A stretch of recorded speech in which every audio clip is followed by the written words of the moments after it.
मित्रांनो नमस्कार.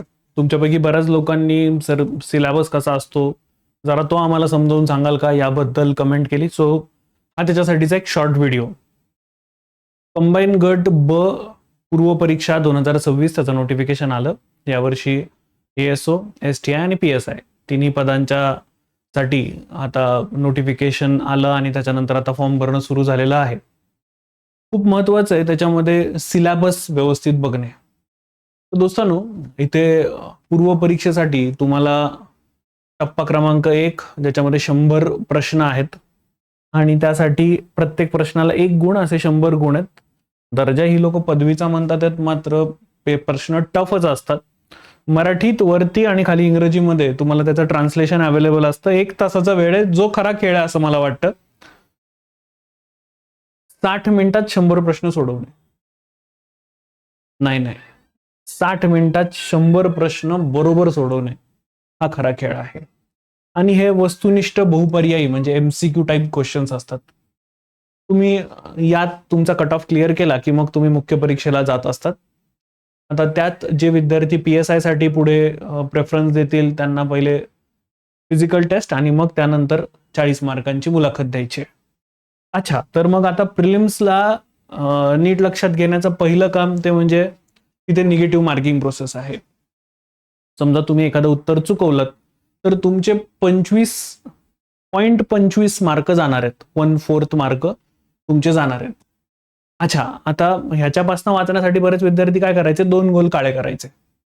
आता आयोगानं त्याला पण सांगितलं की नाही, आता याच्यावरती पण बाबा रे तुला पेनल्टी बसेल जर तू 2 गोल काळे केलेस तर. आता जर समजा ह्याच्यात असं झालं की तुमची मार्किंग ही अपूर्णांकात आली, कट ऑफ हा 52.25 आला, तर 52.25च कट ऑफ पण डिसाईड केला जातो, तुमचे मार्क पण डिसाईड केले जात असतात. एखाद्या प्रश्नाचं जर उत्तर अनउत्तरित राहिलं तर चिंता करण्याचं कारण नाहीये, त्याला काय तुम्हाला निगेटिव्ह मार्किंग केली जाणार नाहीये. आयोगानं 5 गोळे असणारी आता आम्ही उत्तरपत्रिका आणू असं सांगितलं, पण त्याला होल्ड केलेलं आहे. ती गोष्ट काही अजूनही पुढे गेलेली नाही. पुढे अभ्यासक्रमामध्ये तुम्हाला इतिहास दिसेल सर्वात पहिल्यांदा, जिथे तुम्हाला आधुनिक भारताचा इतिहास प्रिपेअर करायचा आहे. त्याच्यात महाराष्ट्रावरती भर दिलेला तुम्हाला दिसून येईल. भूगोलामध्ये तुम्हाला पृथ्वी, जगाचा जागतिक विभाग, हवामान, अक्षांश, रेखांश, महाराष्ट्रातील जमिनीचे प्रकार, पर्जन्यमान, प्रमुख पिकं, शहरं, नद्या, उद्योगधंदे आणि इत्यादी गोष्टी दिसतील. हाच उद्योगधंद्यांचा पार्ट पुढे तुम्हाला अर्थव्यवस्थेत इथे कनेक्टिंग दिसेल बरं का. म्हणजे अगदी मी अर्थशास्त्र शिकवतो त्याच्यामुळे मला माहिती आहे की ह्याच्यात आलेला रिसेंट आलेला क्वेश्चन की खालीलपैकी पंचतारांकित औद्योगिक वसाहत कोणती. त्याच्या आधी आयोगानं विचारलेला प्रश्न की ही बुटीबुरी नावाची पंचतारांकित औद्योगिक वसाहत कुठे आहे. तर अर्थव्यवस्था त्यातला पहिला भाग तो म्हणजे राष्ट्रीय उत्पन्न, मग शेती, उद्योग, परकीय व्यापार, बँकिंग, लोकसंख्या, दारिद्र्य, बेरोजगारी, मुद्रा, राजकोषीय नीती इत्यादी. शासकीय अर्थव्यवस्थेवरती पण काही क्वेश्चन असतात, अर्थसंकल्प, लेखापरीक्षण इत्यादी. यानंतर मित्रांनो इथे चालू घडामोडी आहेत, जागतिक आणि महाराष्ट्रासह तुम्हाला भारतातल्या पण चालू घडामोडी तिथे बघायच्या आहेत. पुढे आहे तो म्हणजे राज्यशास्त्र, पॉलिटी. आता याच्यात तुम्हाला पंचायती राज सुद्धा व्यवस्थित करावं लागेल. यांनी सांगितलेलं नाहीये, बट इट इज देअर. पुढे आहे सामान्य विज्ञान, त्याच्यात तुम्हाला फिजिक्स, केमिस्ट्री, झूलॉजी, बॉटनी आणि आरोग्यशास्त्र याच्याकडे पण लक्ष द्यायचं आहे. अंकगणित, ज्याच्यासाठी मी म्हणेल की तुम्ही प्लीज दोस्तांनो रोज 1 तास तुम्ही अंकगणित आणि 1 तास चालू घडामोडींना नक्की द्या, कारण हे दोघं विषय जे आहेत ते एकमेकांना लिंक्ड आहेत. अंकगणित बेरीज, वजाबाकी, गुणाकार, भागाकार, दशांश हे ते म्हणतात आहेत, पण याच्या खूप पुढे आहेत. ते तुम्ही क्वेश्चन पेपर बघितल्यावरती तुम्हाला कळेलच. बुद्धिमापन चाचणी, उमेदवार किती लवकर व अचूकपणे विचार करू शकतो याचे आजमावणारे प्रश्न इथे तुम्हाला दिसून येतील. आणि हे खरं आहे, तुम्ही हार्ड क्वेश्चन सोडवून आला आणि त्याला 15 मिनिटं लावले तर बाहेर येऊन तुम्हाला कोणी नोबेल पारितोषिक नाही देणार आहे. तुम्हाला करण्याचं काम आहे की त्यांनी सांगितल्याप्रमाणे उमेदवार किती लवकर अचूकपणे विचार करून उत्तर देऊ शकतो हे त्याच्यात आजमावलं जाणार आहे. तर हा साधारणतः इथे तुम्हाला सिलेबस सगळ्याच्या सगळा दिसून येईल. मित्रांनो जर थोडं सिलेबस कोड करून झाली तर त्याच्यानंतर मी म्हणेल की हा सिलेबस तुम्ही बनवलेल्या नोटबुकमध्ये रोजच असावा आणि सिलेबसवरनं रोजच तुम्ही तुमचे डोळे फिरवावे. तुम्ही जी नोटबुक तयार करतात, समजा तुम्ही अर्थशास्त्राची नोटबुक तयार केली तर अर्थशास्त्राच्या नोटबुकवरती पहिल्यांदा तुम्ही पहिल्या पानावरती सिलेबसच लिहून घेणं हे तुमचं काम आहे. प्लीज मी रिक्वेस्ट करतो तुम्हाला सर्वांना की अभ्यासाला सुरुवात करत असताना डायरेक्ट मोठी मोठी पुस्तकं घेऊन बसू नका. सर्वात पहिल्यांदा करण्याचं काम आहे स्टेट बोर्ड हातात घ्या. दोस्तांनो, मी अर्थशास्त्र हा विषय शिकवतो.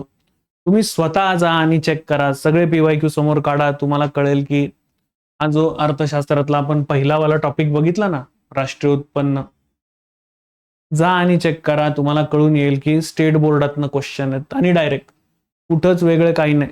स्टेट बोर्डातनं डायरेक्ट क्वेश्चन तुम्हाला दिसून येतील. तर स्टेट बोर्ड हे प्रिपरेशन मधली पहिल्या जर्नीचा पहिली स्टेप असेल असं मला वाटतं.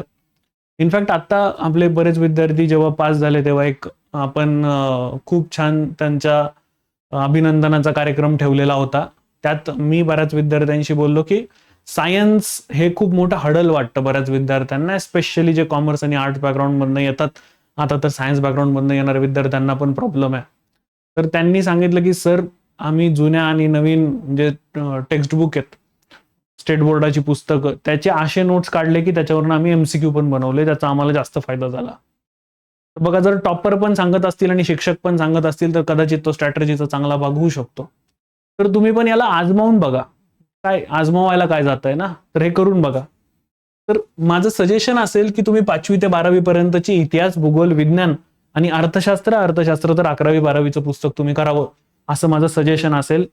तुम्ही सिलेबस कंप्लीट करून झाल्या मुख्य पुस्तकांना हात लावण्याच्या आधी स्टेट बोर्ड करणं गरजेचं आहे असं मला परत परत वाटतं. त्याला खूप जास्त वेळ नाही लागत. म्हणजे अगदी 11वीचं पुस्तक तुम्ही वेळ लावून व्यवस्थित बसलात आणि नीट नोट्स जरी काढायला असलात, 2 दिवस खूप झाले. 2 दिवसात ते पूर्ण होऊ शकतंय. भाषा प्रचंड सोपी आहे. यात मी तुम्हाला एक मस्त गोष्ट आठवण करून देतो. UPSC मुख्य परीक्षेमध्ये एक जसाच्या तसा चार्ट आयोगानं विचारलेला आहे की आधीचा जो प्लॅनिंग कमिशन आहे आणि आत्ताचा जो नीती आयोग आहे यांच्यातला फरक सांगा. तर जसाच्या तसा चार्ट जरी तुम्ही तिथे लिहून आला असतात ना, तरी तुम्हाला मार्क भेटले असते. म्हणजे स्टेट बोर्ड इतकं इम्पॉर्टंट आहे की त्याच्यावरती UPSC मेन्स मध्ये सुद्धा क्वेश्चन आलेत, हे मला यातून सांगायचं आहे. काही सब टॉपिक्स आहेत ज्यांच्यावरती परत आयोग क्वेश्चन विचारत असतो. आता सब्जेक्टनुसार आपण ते काय काय करायला पाहिजे याच्यासाठी आम्ही तुम्हा सर्वांसाठी खूप छान बॅच घेऊन आलेलो आहे, जिचं नाव आहे सामर्थ्य 3.0. पूर्णपणे रेकॉर्डिंग फॉर्मॅट मधली बॅच आहे, जिच्यात तुम्ही 1.10 1.2 ने स्पीड लावून जरी लेक्चर संपवायचं ठरलं तरी दनादन तुमचे लेक्चर्स कंप्लीट होऊ शकतात आणि त्याची प्राइस प्रचंड रिझनेबल आहे. सगळे सब्जेक्ट एका छताखाली त्याच्यात कव्हर केलेले आहेत. करंट अफेअर्सच्या प्रिपरेशनसाठी मी सांगेन की आपलं टेलिग्राम चॅनल जगात भारी आहे. त्याच्यावरती जा. मागच्या 14 महिन्याचे तुम्ही डायरेक्ट मॅगझिन डाउनलोड करा आणि त्यातनं रिव्हिजन दनादन चालू करा. दोस्तांनो, दिवसाला 1 तास करंट अफेअर्स आणि दिवसाला 1 तास बुद्धिमत्ता अंकगणिताला नक्की द्या. सकाळी 11 ते 12चा वेळ मात्र तुम्ही राखून ठेवा आणि प्रश्नपत्रिका नक्की सोडवा.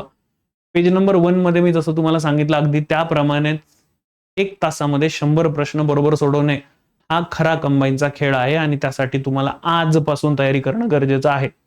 साधारण 60 दिवस जरी तुम्ही रोज 100 प्रश्न सोडवले तरी विचार करा, 100 × 60 तुमच्याकडे 6000 प्रश्नांचा तुमचा स्वतःचा खजिना तयार होणार आहे. 11 ते 12 पेपर सोडवून झाला. 12 ते 1 त्याला इव्हॅल्युएट करा. मार्क किती आले हे नका काढू. हा प्रश्न माझा का चुकला हे काढा आणि झालेली चूक लिहून ठेवा.